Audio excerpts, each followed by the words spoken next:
Halo, assalamualaikum warahmatullahi wabarakatuh. Apa kabar kalian semua? Semoga kita semua dalam keadaan sehat walafiat, happy, senang, bahagia, dan tentunya penuh semangat untuk menjalani pelajaran kali ini. Ketemu lagi dengan saya, Muhammad Iqbal dari SMA Negeri 1 Mangunjaya. Dan berjumpa lagi kita juga dengan satu pelajaran seni budaya yang tentunya sangat kita tunggu-tunggu. Mungkin? Iya, harus iya. Karena apa?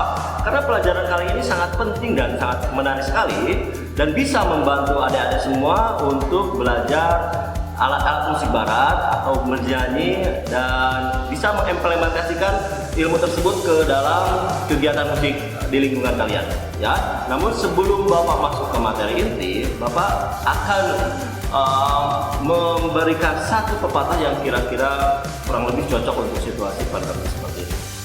Ininya daripada di rumah sakit, apalagi di rumah duka, lebih baik di rumah saja. Seperti itu. Dan langsung saja kita masuk ke satu subbidang musik.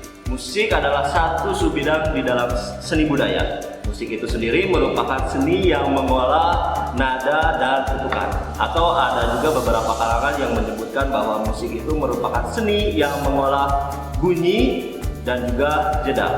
Namun itu sudah kita pelajari di tahun-tahun sebelumnya, di satu tahun sebelumnya, yang mana kita bahas musik tradisional. Ya, mungkin adik-adik semua masih ingat, tahun kemarin kita belajar musik tradisional, kalian bermain gamelan, memainkan beberapa pola tabuhan, yang di dalamnya menggunakan tangga nada pentatonis. Di antaranya da, mi, na, di, la, da. Namun sekarang kita sudah masuk ke dalam pembahasan musik barat atau musik modern, yang mana di dalamnya menggunakan tangga nada diatonis. Di antaranya ada do, re, mi, fa, sol, la, si, dan do. Bunyi do, re, mi, fa, sol, la, si, do.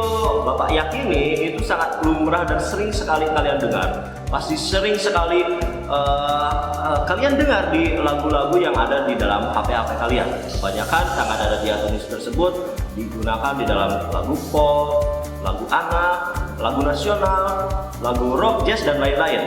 Ya, berbeda dengan pentatonis yang di dalamnya ya lagu-lagu tradisi. Oke.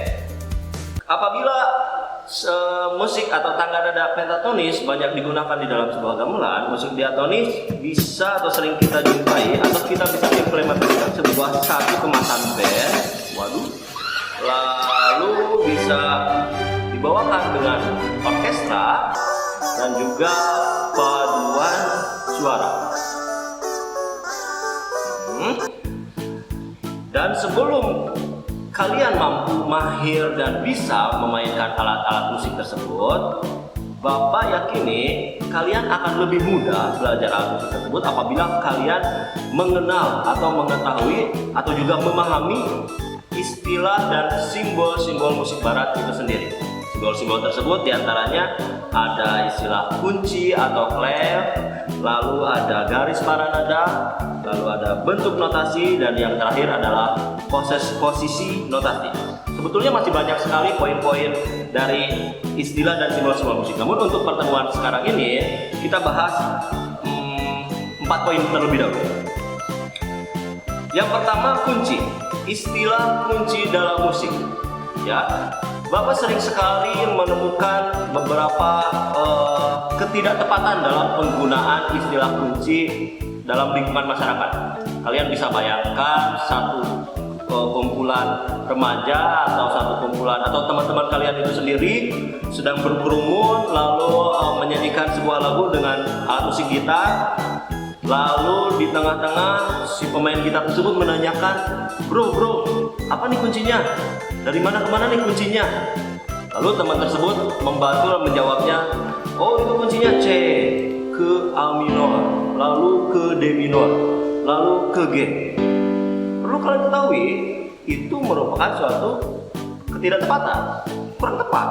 Harusnya istilah C, A minor, D minor, G dan lain-lain itu merupakan sebuah chord atau bahasa Indonesianya ya akord. Dan itu akan kita pelajari di pertemuan atau video selanjutnya ya. Lalu bagaimanakah istilah kunci yang tepat? Sebetulnya kunci bentuknya seperti ini. Ada treble clef, ada bass clef, ada alto clef, dan ada rhythmic clef.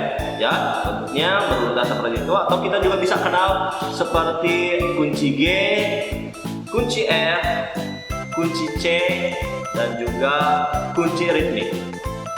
Kunci itu berfungsi seperti apa? Kunci itu menandakan terhadap nada apa yang dimainkan setelah kunci tersebut. Misalkan kita ambil contoh satu kunci G atau treble clef. Simbol seperti ini Bapak yakini juga sering sekali menjadi atau sering sekali kalian jumpai di dalam sebuah partitur, di dalam sebuah ornamen hiasan-hiasan apa yang bernuansa musikal ya. Ini ada artinya. Si kunci G tersebut berfungsi menandakan bahwa nada-nada yang ada atau deretan nada yang ada setelah kunci G tersebut merupakan sebuah nada tinggi. Tentu kalian juga bisa mengetahui alat musik apa saja ya kira-kira yang merupakan atau yang memiliki nada tinggi. Bapak bisa kasih contoh saksofon, biola, terakhir gitar. Ya, ketiga alat musik tersebut merupakan alat musik yang bernada tinggi. Lalu selanjutnya ada kunci F atau bass clef. Simbolnya seperti itu. Ini kebalikannya dari kunci G. Kalau kunci G menandakan nada tinggi, kalau kunci F berarti menandakan nada rendah. Alat musik apakah yang memiliki nada rendah? Bapak kasih contoh bass gitar. Tidak seperti gitar elektrik yang lain ya. Bass gitar yang memiliki senar yang lebih besar dan lebih sedikit. Suaranya lebih rendah. Lalu ada kontrabas. Satu lagi ada trombon. Trombon ini satu jenis alat tiup yang memiliki nada rendah. Alat musik tiup yang memiliki nada tinggi salah satunya ya trompet atau saksofon yang tadi Bapak sebutkan ya. Selanjutnya ada kunci C atau alto clef. Apabila si kunci G menandakan nada tinggi, lalu kunci F menandakan nada rendah, kunci C ini menandakan nada yang sedang atau di tengah-tengahnya. Jadi dia itu memiliki range yang relatif tidak terlalu tinggi dan juga tidak terlalu rendah. Kalau kalian mau tahu alat jenis musiknya seperti alto biola. Nah, ini bentuknya sedikit mirip dengan biola yang sering sekali kalian jumpai, namun bentuknya lebih besar dan tentunya memiliki nada yang atau range yang lebih rendah ya. Untuk pertemuan selanjutnya mungkin Bapak bisa jelaskan dengan karakter dari bunyi-bunyian itu sendiri. Selanjutnya ada alat musik cello. Dia seperti biola namun dimainkan dengan duduk dan ya memiliki suara yang relatif tidak terlalu tinggi dan tidak terlalu rendah. Dan yang terakhir ada kunci ritmik atau rhythmic clef. Dia agak spesial tuh. Dia diperuntukkan untuk alat-alat musik yang justru tidak bernada. Kira-kira kalian tahu nggak alat musik apa saja yang justru tidak bernada? Kan Pak, alat musik kan pasti bernada. Oh tidak, ada juga alat musik yang fungsinya sebagai ritmik atau pemandu ketukan. Contohnya ya ini drum. Apa kita bisa menemukan nada dari sebuah simbal atau nada dari sebuah snare, nada dari sebuah tom?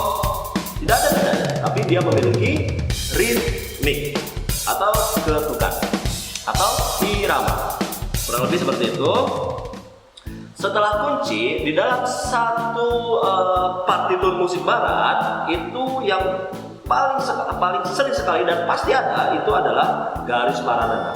Garis ini sering sekali membuat teman-teman atau kalangan tertentu merasa enggan untuk belajar musik karena dengan bentuknya yang begitu terlalu banyak garis, terlalu banyak kode-kode atau apa.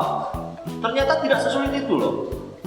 si garis paranada tersebut dia hanya memiliki 1, 2, 3, 4, dan 5 garis. Lalu selain itu dia juga memiliki 1, 2, 3, dan 4 spasi. Perlu kalian ketahui, si posisi garis dan posisi spasi tersebut sangat menentukan sekali nada apa yang kalian memainkan. Maksudnya semakin rendah posisi not tersebut, ya dia letaknya ada di bawah garis paranada. Namun apabila kita ingin memainkan nada tinggi, artinya dia posisinya di atas garis paranada. Ya, fungsi utamanya dari garis paranada ya tempat notasi itu diletakkan, tempat not balok itu sendiri diletakkan ya. Lalu masuk ke posisi notasi. Nah, ini juga sering sekali membuat orang-orang untuk enggan belajar musik. Kalau kita paham betul bagaimana konsep paranada yang terdiri dari 5 garis dan 4 spasi tadi, kita tinggal menyimpan satu notasi, satu nada utama. Di sini adalah nada C yang letaknya ada di garis paranada, ada di bawah garis paranada yang dia terpotong oleh satu garis bantu. Satu nada utama yang perlu kalian kenal adalah nada C yang posisinya ada di bawah garis paranada dan dia terpotong oleh satu garis bantu. Lalu apabila masuk ke D atau Re, posisinya selang-seling. Selang-seling itu antara garis dan spasinya. Namun semakin tinggi atau semakin maju si nada tersebut, posisinya tentu akan semakin tinggi. Ya, berarti kalau kita jabarkan, yang utama tadi C atau Do ya. Do, lalu Re, dia posisinya pasti lebih tinggi dari Do, namun posisinya harus di spasi. Jadi jangan di garis. Karena selang-seling. C-nya di garis atau Do-nya di garis, Mi spasi, Re spasi, lalu Mi garis, Fa spasi, Sol garis, dan begitu seterusnya. Ya, kalau kita sebutkan atau kita mengingat-ingat kembali solmisasi seperti apa, posisinya seperti ini: Do, Re, Mi, Fa, Sol, La, Si, dan kembali ke Do.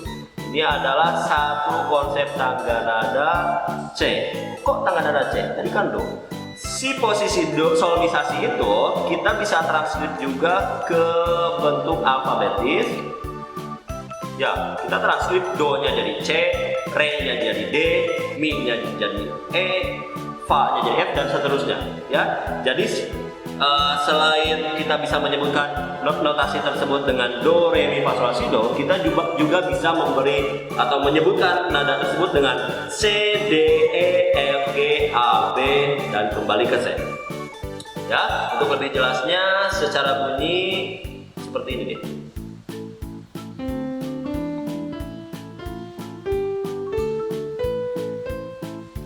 Tangga nada C. Nah, ada satu langkah juga yang bisa membuat ada semua lebih cepat mengenal posisi-posisi nada, yaitu dengan cara menghafal nada-nada yang terkena garisnya saja atau juga bisa dengan nada-nada yang terkena spasinya saja. Ya, yang pertama, nada apa sajakah yang posisinya atau letaknya ada di setiap garis paranada? Dia ada nada E, G, B, D, dan F. Ya, kalian bisa bandingkan notasi yang atas sama yang bawah yang tadi Bapak jelaskan. Posisinya sama. Kenapa harus menghafal nada-nada yang terkena garisnya saja? Karena apa?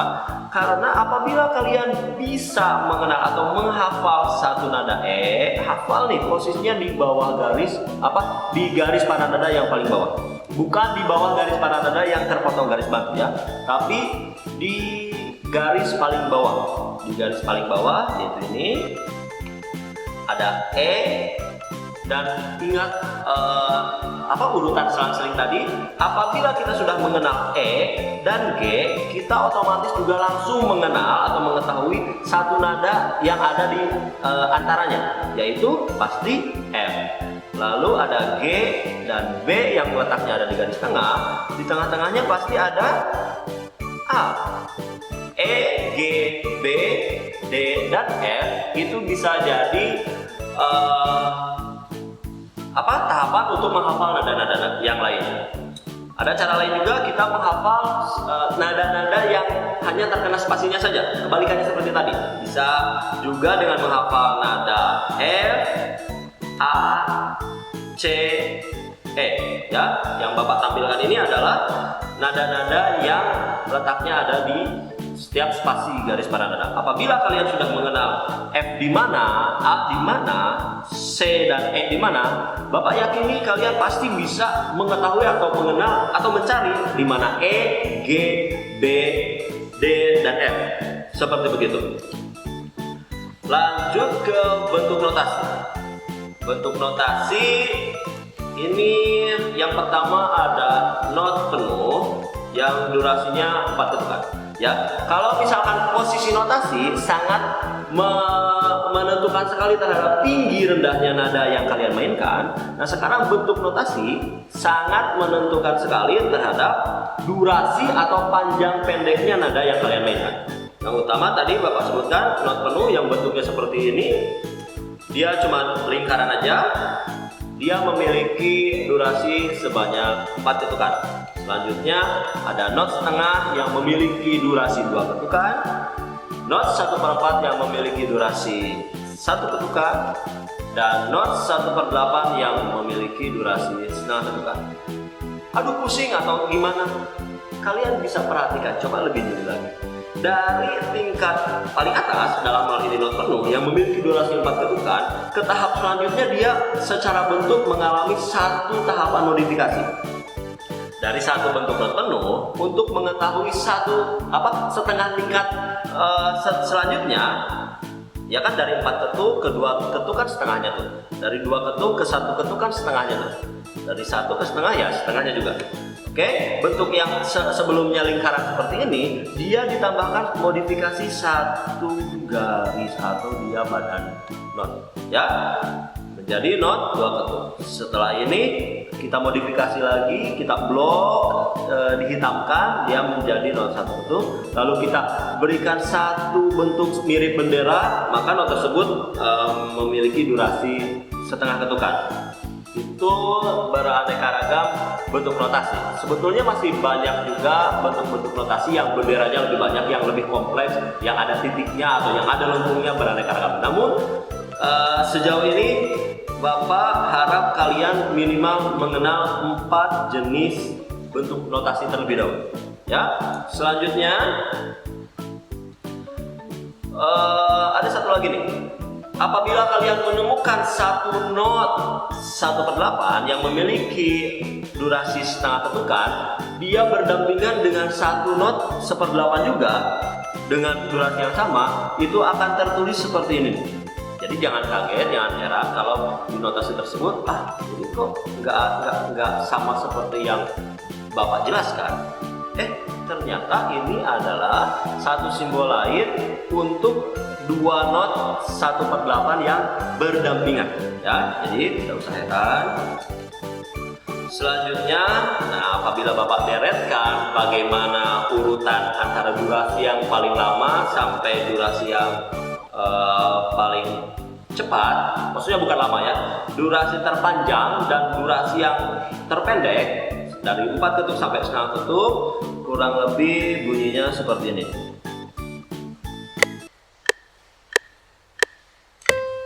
1, 2, 3, 4, 1, 2, 3, 4, 1, 2, 3, 4, 1, 2, 3, 4.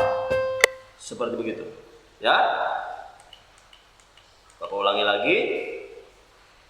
Coba kalian perhatikan. 1, 2, 3, 4 untuk not 4 ketuk. 2, 3, 4 masing-masing 2 ketukan. 3, 4 1 ketukan dan setengah ketukan. Seperti begitu. Lalu selanjutnya, ini adalah penggabungan dari berbagai jenis bentuk notasi dengan posisi notasi yang beraneka ragam pula. Dengan notasi seperti ini, banyak sekali juga yang langsung berpikiran bahwa waduh, ini lagu sangat rumit sekali, ini lagu sangat kompleks sekali, susah dihafalnya.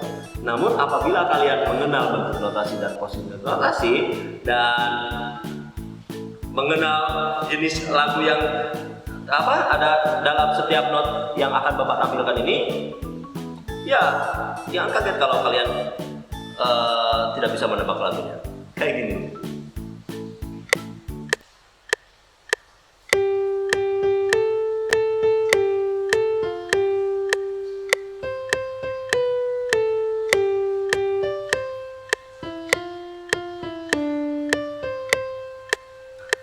Lagunya lagu es krim, Pak. Iya, ini Bapak sengaja membuat satu rangkaian nada yang nada tersebut Bapak yakini sering juga kalian dengar ya. Lagu tersebut yang suka ada di Mang Mang Es itu, kalau kita transkrip ke dalam suatu bentuk notasi, bentuknya seperti ini guys. Ya, dan Bapak juga bisa jabarkan nada-nada apa saja yang ada di dalam notasi partitur tersebut. Seperti ini.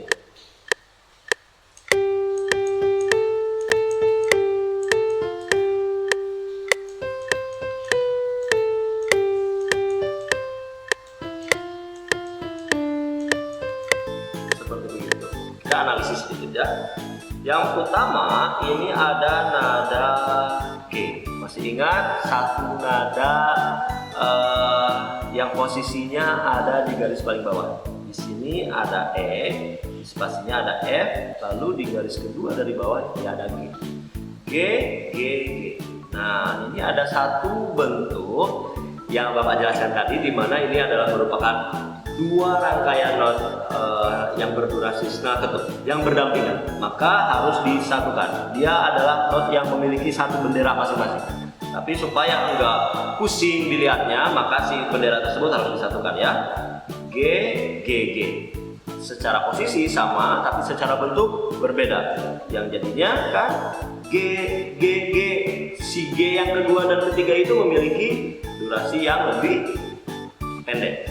Ya, lalu selanjutnya dia naik ke A yang posisinya tentu lebih tinggi atau di atasnya G dan harus di spasi, selang-seling, garis spasi atau line space. Ya, kalian bisa analisis juga di rumah. Selanjutnya pastikan bahwa nada-nada yang Bapak terapkan di sini tepat sesuai dengan pelajaran tadi, sesuai dengan yang Bapak jelaskan tadi. Oke, demikian pelajaran kali ini. Pelajaran yang mudah-mudahan bisa membantu kalian untuk meningkatkan minat atau ya segera langsung ambil gitar, ambil piano, ambil biola. Kira-kira seperti apa nih implementasi dari pelajaran kali ini? Ya. Mudah-mudahan pelajaran kali ini dapat menyenangkan kalian, dapat membantu kalian, dapat menambah wawasan kalian, dan semoga kalian sehat selalu, bahagia, happy seperti yang Bapak bilang tadi. Terima kasih. Assalamualaikum warahmatullahi wabarakatuh.